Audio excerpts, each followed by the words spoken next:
Welcome to the Matt Waller Podcast, where we look at success at the intersection of technology, logistics, supply chain, retail, and CPG, also known as the retail value chain. I want to clarify that this podcast is distinct from my responsibilities as a professor in the Sam M. Walton College of Business. Nonetheless, it aligns with my aspiration to provide practical insights to professionals and business by showcasing companies and people that can enhance your ability to manage, lead, and strategize and market effectively in the retail value chain. Before we dive into today's exciting episode, I'd like to thank our sponsor, New Road Capital Partners. New Road invests in proven technologies, services, and products that serve unmet needs in the marketplace. They look for companies in supply chain and logistics, as well as consumer-oriented companies. For more information, go to newroadcp.com. I would also like to disclose that I am a strategic advisor to New Road. I'd also like to recognize podcastvideos.com for the services they provide for these podcasts. I'm very pleased with their services. And now, without further ado, let's get into the exciting episode. I have with me today Chris St. Hilaire, who is founder and CEO of MFour Mobile Research. This is a very interesting podcast, especially if you're in CPG or retail. And what's amazing about this story is that Chris founded the company 14 years ago, and the company depends heavily on the use of smartphones. So he was a very early user. His app was very early in the Apple app ecosystem. But I think you're going to find this very interesting. We talk about all kinds of things. We talk about how this kind of information, where you're combining information about brick and mortar, app use, web browsing, et cetera, how do you combine all that to really understand the omnichannel shopper? And we go into all aspects of this, and I ask him some really specific questions about some of the data they collect, but also some strategic questions. And he also explains how they use this kind of information to help CPG companies make better decisions about how to allocate resources when it comes to retail media networks. And as you all know, retail media networks are incredibly important these days. So this solution really addresses issues around understanding omnichannel shopping, retail media networks, and other valuable information. So I really think you're going to like this. Enjoy. Well, you know, Chris, omnichannel is so important now. It's unbelievable. And of course, the COVID pandemic really sped things up quite a bit. But trying to understand shoppers and consumers is so complicated because, you know, they shop in brick and mortar stores, they shop on their app, they shop on the web, and so it's really hard to capture all of that data. But I know MFour Mobile Research has been created to address that. So would you mind explaining that a little bit? Sure. I mean, when you look at buying cycles, I mean, if you're Procter and Gamble or you're right, if you're General Mills, if you're selling billions of dollars of product every year, and so understanding how to influence that consumer behavior, even if it's 1-2%, is millions or hundreds of millions of dollars. And so a lot of money goes into understanding consumers who 15, 20 years ago would engage in a very linear journey to purchase. So when you look at, say, I'd see an advertisement on television or in the newspaper, and then I'd maybe do my research. I'd go to the store, I'd check it out, and then I'd buy or not buy. Today's buyer journey is an endless cycle of 24/7 behaviors. And so when we talk about omni-channel, we've actually trademarked a term called omni-traffic. And what that means is buyer behavior, consumer behavior, because they're not always buyers. Sometimes they reject you, can be online. It can be through an app. It could be on their smartphone. It could be on a computer. It could be in store, Or most likely, it's a combination of these things where I've done a little research on the web. I go into Walmart or Target or whatever retailer. I find the product, and then many times I'm on my Amazon app, price checking to see if I can get a better deal once I've either tried it on or seen that it was a fit or not a fit. So I can also check your competitors in store, right? And so that endless cycle of searching, looking for a better deal, trying it on for size, not necessarily buying, and being able to shop at 2 a.m, which really wasn't an option 20 years ago, is how consumers behave now. And so understanding those omni behaviors in context is fundamental to influencing that consumer purchase or buyer's journey.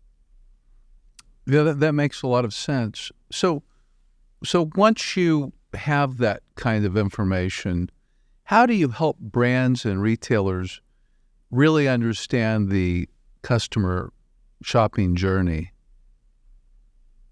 You've got to meet people where you are, whether you're a buyer or whether you're a voter or whether you're deciding in a courtroom on a jury trial. People understand stories and they want to understand contextually how this relates to them so that they can use their own personal experiences to decide whether or not they want to buy this product. And so when you're advertising, to promote, one, awareness, but two, find that fit with the buyer, it's fundamental to understand, to level set where that buyer stands. What are their biases? What are their beliefs? What do they use or not use? How able are they to purchase something? How much does a deal affect their buying and promote, right, their buying? And how satisfied are they with your competitors, whether you're Nike and want to know about Adidas or Under Armour, et cetera, or whether you're Target and want to know about Walmart or Nordstrom's and want to know about Saks. On level setting and meeting the buyer where they are and breaking through in a world where you're getting 10,000 requests for your attention every day is getting more and more difficult.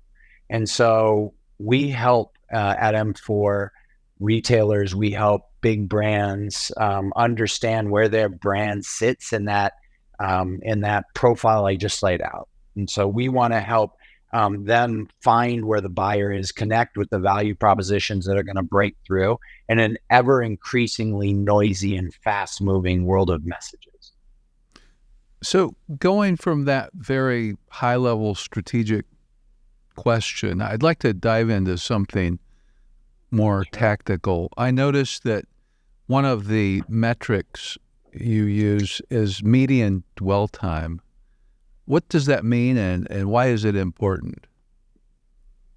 Sure. How long am I spending? There's fancy terminology in market research for some very practical concepts, and I kind of find that's true in a lot of industries. They start to use acronyms and we don't know what they mean, so we kind of get scared off. What it means is how long are they spending in your store? How long do they stay on your app? How long do they visit? How long do they spend on your website? How many pages are they visiting, and which pages are they visiting? Because that gives you some idea of where they're interested in your value proposition and your product. And so for median dwell time is important because the longer you can keep them in a store, the more attracted they are to your offerings. And so what displays you set up if you're in a retail location, where you set them up, who they're targeted to. That's all important information that influences dwell time because, even a minute more in a buyer journey translates into millions of dollars over the course of a year or hundreds of millions over the course of many years. So you want to increase that dwell time as much as possible. Now in apps, like if you go to Amazon, for example, the dwell time may be less important. It may be what's in your cart and how long that has been sitting in your cart or your basket. And then there's a different chain of events to influence that purchase.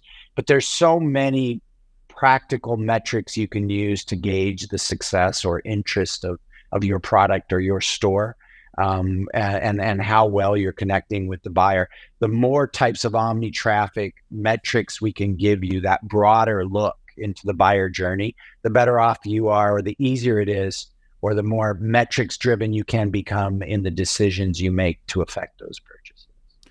And I know you talk about using panelists. I'd like you to at least describe what a panelist is. I know there are people, but how do you select them? These kind of things. How do you get them? And then there's also the responses, because a couple of your metrics are total panelists versus total responses.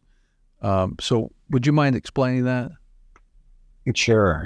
And panelists is kind of a dirty word in my mind, and we use it, but we don't like it because they online surveys became ubiquitous in the early 2000s, and they started with providing consumers, say, airline points for answering a few questions about their shopping experience, and they proliferated. And so they started building what they called panels, but essentially they were groups of consumers willing to give you their opinions about a visit or about an experience at a restaurant, et cetera. And so we kind of adopted that legacy term, but the real, I think the correct way to explain it is that we've got groups of consumers that fit the broader demographics of the US, and we're able to not only ask their opinions and get responses to surveys, but we tie it to actual behavior. And so it's a much better way of researching. And so when you look at the groups of consumers that we've been able to assemble, they look like America. We have demographic distribution like the US. And so if you take, say, 1,000 or 2,000 people, they can many times predict where a candidate in a political race sits. For us, we've taken 150, 200,000 people on any given day and all of the signals they provide us. And then we're able to use their behavior to launch surveys. And it's a much better way of getting accurate consumer feedback, because most of the surveys today, they'll say, have you been in a Walmart in the last month? And if you were there 3 weeks ago, if you even remember, then you're going to say yes, but the emotional impact of that experience will by and large be lost. And because we can track when you left, say, your Amazon shopping cart, or we can track through when you left a store with our consumers' permission, of course, we can get them at what we call the point of emotion. Meaning, as they leave the store, those experiences are going to be most fresh and relevant to the person trying to understand that buyer journey.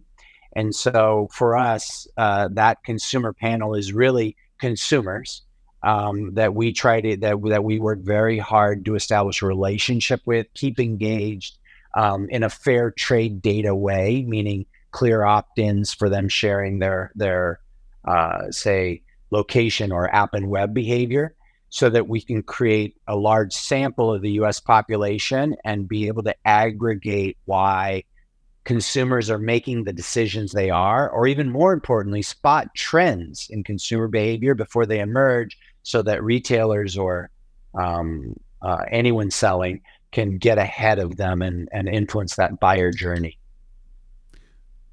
So I see that makes a lot of sense. You're right. If I can't tell you when the last time I went to a particular store, I would have to think about it, and then I don't remember what my sentiment was about it, unless it was terrible. I might remember that.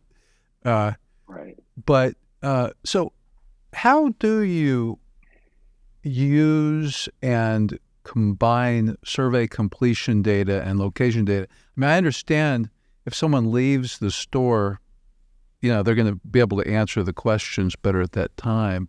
But how else do you use that? It's fair to contextualize this, I think, a little bit, where if you look at the zeitgeist out there, when the internet, I'm old enough, unfortunately, to remember when the internet was launched and when the smartphone, right, was launched, and so for me, the access to Google was the price I'd pay for my privacy of those searches. The zeitgeist now is that consumers believe they own their data. And there's some very good arguments for why that's true. And so governments have reacted. The platforms, Android and Apple, have reacted by making it tougher to just steal that data. And in a way, it is theft, right? I should own my information. And so what a lot of researchers do is they'll say aggregate the weather app data, which actually you're signing in some long consent form for them to track your location. That's getting more and more difficult. And so for us, we launched what we call fair trade data, meaning we don't steal anything. We ask a consumer's permission and we make it easy to opt in and opt out through our app Surveys on the Go, of which we get 2,000 to 3,000 new panelists every day. And we have a very what we believe is a fair trade relationship. There's fair trade diamonds, fair trade coffee. There should be fair trade data. And so we've been the only app that's been permissioned by Apple to gather this type of data because we're so fair in how we disclose it. All of that allows us to aggregate data points with the same consumer. So the consumer's privacy is protected, but we will have their demographic profiles. And so we'll be able to combine behavior in a way that no one's ever been able to do, because, sadly, no one's ever thought to treat the consumer fairly on the market research side of the house. And so what we do is we can aggregate your app behavior with your store behavior and your demographics. And when you can do that at scale, it allows you to paint a more holistic view of the consumer and then contextualize it with surveys based on those behaviors. And you can really create a path to purchase equation using regional or demographic variables or say income variables or buying habit variables, and then create a picture that fits today's environment. No other market research firm has ever done it because no one else has been able to aggregate all of that data at the panelist level. Well, I would think, you started this company 14 years ago, which is prior to the pandemic, prior to really the degree to which omnichannel has become important. And now with as well with these stricter regulations around people owning their data. So I would imagine because of those trends, your service must become even more important than ever. Have you actually seen a correlation to those events? Oh, sure. I remember the smartphone. Steve Jobs launched the Apple iOS in 2007, and I was really excited. I pre-ordered it, and it showed up at our doorstep, and my 7-year-old at the time, who's now 23, says, "Dad, what's that?" And we opened the box together, and I looked at it and I said, "This is going to change the world." And so, I think you can call it, I think we're a little lucky, but when you looked at it, it had all the components of a computer that could travel with you, but had a much easier user interface. And so we banked on, when we started the company, that the smartphone would become the primary way that people would communicate. And I don't even think even Steve Jobs knew how many apps there'd be in the App Store 20 or 15 years later, because there's, at last count, like 8 million. And so we were one of the first 5,000 or 10,000 apps in the App Store, which gave us a tremendous advantage. It didn't feel good that we'd made so many mistakes in the early years, but it does now, right? Because the best way to learn is sometimes by trial and error and adjusting. And I've heard some really good entrepreneurs say, you fail your way to success. And but being one of those first movers gave us a real advantage. And the other advantage was, the fact that everybody does everything on their smartphones. And so we called that one right. And when I look back and look at how much the company has grown, it's really a function of the smartphone. And so we have a big debt of gratitude for Steve Jobs and what he did in 2007. We all do. It's pretty amazing. Yeah. Well, so when you ask questions in your surveys, what kinds of questions are you asking? Well, it's changing all the time. And when we started, researchers, I think, like a lot of industries, you get used to doing things a certain way. And so surveys in the early 2000s were 3 to 5 minutes, and researchers added 2 to 3 questions every year. And so, fast forward, you now have 45-minute surveys that they were expecting people to take for 3 cents.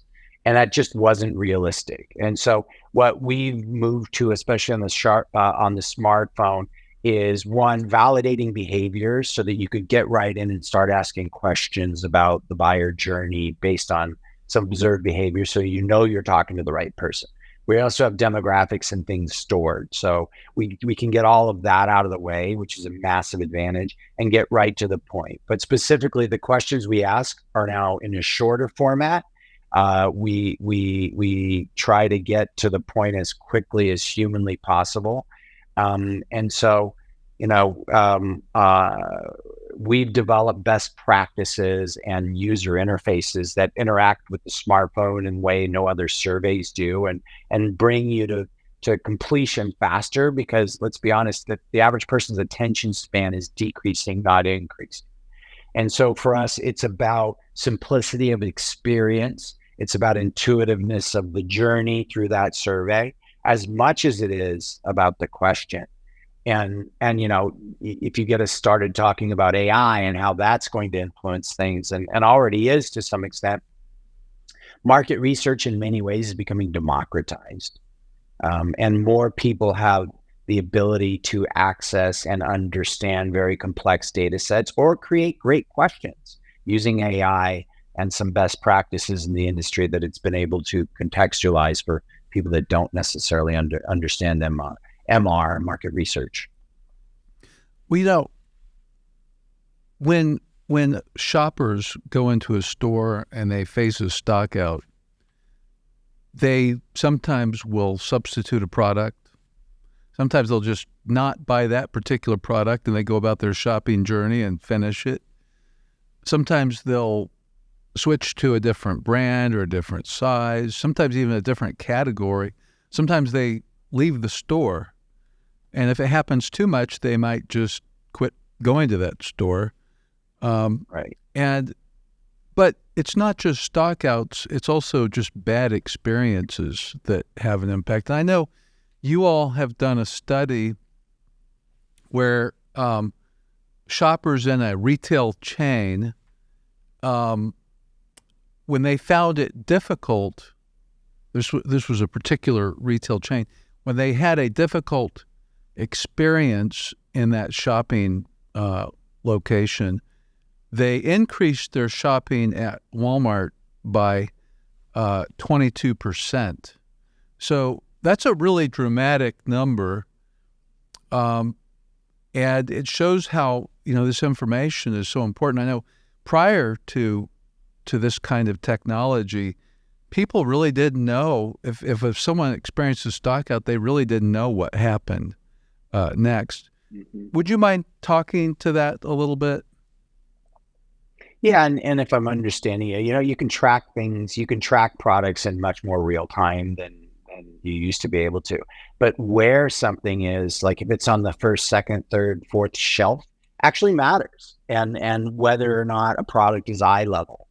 And one thing we know is that brand loyalty is lower than ever, because buyers, shoppers, consumers have more options than they've ever had before, not only to discover products, but access them.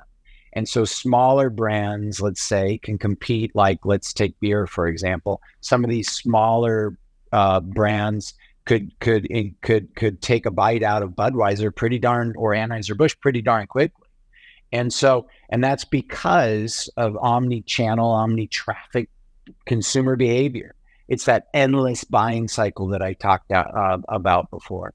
And so for us, this age of blind loyalty or extreme loyalty to a specific store, specific product is gone.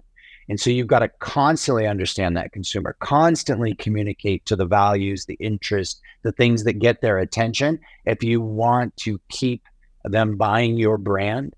And that consumer experience is fundamental to everything. And one or two bad experiences at, say, Walmart or Target or Nordstrom or Saks, anywhere, can keep you from coming back. Now, in some some cases, the right price point will keep them coming back anyway. They're willing to suffer, let's say, but understanding those dynamics and how they all work together, we think is key to a business's success. Buy online, pick up at store, also called curbside pickup, has really become popular. And I'm curious, has your research data given any clues as to why it continues to be so popular? Yeah, I mean, it's really a matter of convenience. And if you looked at before and being used to it, familiar with it. And we have plenty of research, but sometimes the best example is a human example, but it is validated by the research we do, where during the shutdowns, my father, who had never thought to order on Postmates or Uber Eats or any of those apps, was using them and found it so simple to do that even after we were able to open stores and open restaurants again, he's still using it. But what he's doing many times to save that fee is he's ordering, I'm going and picking it up. But it's the convenience factor, right? We have shorter attention spans. We don't enjoy lines. I don't know that we ever did, but we're less willing to stand in them. And so your ability to influence that buyer journey, that share of market by making it convenient for them, is now more important than ever, because people are used to technology in ways they just weren't 10 years ago. With inflation so high right now, I think that, obviously the shopper budget constraint is tighter than it used to be. What are some observations you've picked up on the perception of shoppers of inflation? We broaden the category. So some people say, oh, it's the price of gas, or some people say, right, even bread's gone up, or my rent's going up, or I can't afford a home, or mortgage rates have priced me out of the market. All of those things can be bucketed into cost of living. And when you see cost of living going up the way that it has, it shows up everywhere. And so, it's one, important to understand that behavior, but it's two, I think, just as humans, we need to understand the reality that most people are facing. And that's that it's harder to live than it was a few years ago. And I think one of the toughest things, and I don't want to get too many personal opinions here, but I think, there was this expectation that we could put a lot of money into the economy, we could stay at home, and people had it spending, and they got used to that. And then when you say we've got to go back to where it was, or even maybe a little worse, or live a little lighter than you did before, it's not sitting well. And you see the reaction in prices, and then you see the reaction in wages, where they're demanding higher minimum wages. And it's because people just simply can't afford to live these days. And what kind of spiral that can create when you raise wages, you raise prices for a cheeseburger, and then you get in this endless cycle. But understanding that without commentary is, I think, fundamental for every retailer, for everyone who sells a product, because the sooner you can get ahead of that and really walk a mile in their shoes, the better they can relate to your product and your value proposition, whatever it is you're trying to sell. That's really our job, is to give them the consumers, treat those consumers in a way where we can nurture a relationship, and then give them an environment where they can provide us data so we can allow our clients to connect with consumers in an age where cost of living is really getting unmanageable for many people. Chris, retail media networks are a very hot topic right now amongst retailers and consumer packaged goods companies. And consumer packaged goods companies have a really tough challenge because there's so many of them out there. There's questions about how do you allocate your money to these different options. And I'm curious, can research and data that you get from MFour be used to help with that type of a decision? Oh, sure. We've been in a lot of the headquarters of those really big consumer packaged goods companies. And when you're doing 60 billion a year, you can influence buying behavior by 1%, let's say. That moves the needle really, right? And that protects jobs, or that really helps shareholders, and moves the needle on your stock price. And so, I've been in test kitchens around the country and focus groups around the country. And they're all very good ways of getting and shaping and understanding consumer feedback. Really, though, if you look at the item most most important to you, what is it? It's likely your smartphone, right? And that smartphone is the key. It knows more about you. It knows more. Speak to myself. It knows more about me than I do, because it has a better memory. And so I can go back and look up texts. I can go look up sports scores or my banking information or the news that interests me. And now it's getting smart enough to alert me. And with AI, the ballgame changes even more. So, we think that the smartphone is the key to understanding the totality of consumer sentiment, so that you can help those companies you referenced influence, even if it's in small part, more than justify the spend on the research to the actual sales that it can influence. Well, thank you so much, Chris. All right. Thank you for making this an easy experience, Matt. We really appreciate it. Yeah, my pleasure. If you're finding value in this podcast, we greatly appreciate your support by subscribing to our YouTube channel. Additionally, following us on Apple and Spotify and leaving up to a 5-star review would be immensely helpful. We welcome any feedback or questions related to the podcast, as well as suggestions for further topics and guests. You can leave your comments on our YouTube channel, and rest assured that I will read each and every one of them. Please also take a moment to check out our podcast sponsors, as they play a critical role in keeping this podcast running. For more information on specific topics, timestamps, or links to articles mentioned during the podcast, head over to mattwallerpodcast.com.